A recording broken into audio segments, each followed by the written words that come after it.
BJP में शामिल होने के 2 दिन बाद शुभेंदु अधिकारी विधानसभा स्पीकर से मिलने पहुंचे हैं। शुभेंदु अधिकारी ने विधानसभा से इस्तीफे के सिलसिले में स्पीकर से मुलाकात की। स्पीकर ने उनके इस्तीफे को लेकर उन्हें मिलने के लिए बुलाया था। आज उन्होंने स्पीकर के सामने मौजूदगी दर्ज कराई और अपने इस्तीफे को लेकर अपना पक्ष रखा। इससे पहले स्पीकर उनके इस्तीफे को स्वीकार करने से मना कर चुके हैं, लेकिन अब उनका इस्तीफा मंजूर कर लिया गया है। पहले स्पीकर ने कहा था कि उनका इस्तीफा सही फॉर्मेट में नहीं है और वो उनसे आकर के मिले, और शुभेंदु अधिकारी ने भारतीय जनता पार्टी ज्वाइन करने के बाद स्पीकर से मुलाकात की है और अब उनका इस्तीफा भी स्वीकार कर लिया गया है। और आप देख रहे हैं ये एक 4 तस्वीरें आपके सामने हैं। ममता बनर्जी कह रही हैं कि वो अब जवाब देंगी गृह मंत्री की बातों का। दूसरी ओर दीवारों पर स्लोगन लिखे मिल रहे हैं पश्चिम बंगाल में कि अगर तृणमूल कांग्रेस को वोट नहीं दिया चुनाव में तो फिर खून की नदियां बहा दी जाएंगी।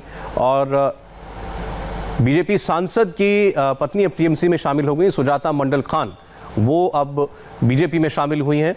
और प्रशांत किशोर, जो कि इस बार इन चुनावों में तृणमूल कांग्रेस की ममता बनर्जी की मदद कर रहे हैं, उन्होंने एक ट्वीट किया आज, जिस पर बड़ी चर्चा हो रही है। उन्होंने कहा कि कोई कुछ भी कहे, लेकिन Bharatiya Janata party double digit में आने में संघर्ष करेगी चुनाव के बाद। अब वो डबल डिजिट से उनका क्या मतलब है, यानी 2.5 का आंकड़ा पार नहीं कर पाएगी या 100 के आंकड़े को नहीं छू पाएगी, यह भी साफ नहीं है। उन्होंने कहा कि अगर बीजेपी इससे बेहतर कर लेती है तो मैं ये जगह छोड़ दूंगा। प्रशांत किशोर, जो कि इस बार तृणमूल कांग्रेस के खेमे में है, उनका यह दावा है। अब देखना होगा कि ममता बनर्जी क्या जवाब देती है अमित शाह की बातों का। आर पार की लड़ाई है ये बीजेपी और तृणमूल कांग्रेस के बीच। 10 साल से सत्ता पर काबिज है ममता बनर्जी। उनको सत्ता से उखाड़ फेंकने के लिए भारतीय जनता पार्टी ने पूरा दमखम लगा रखा है।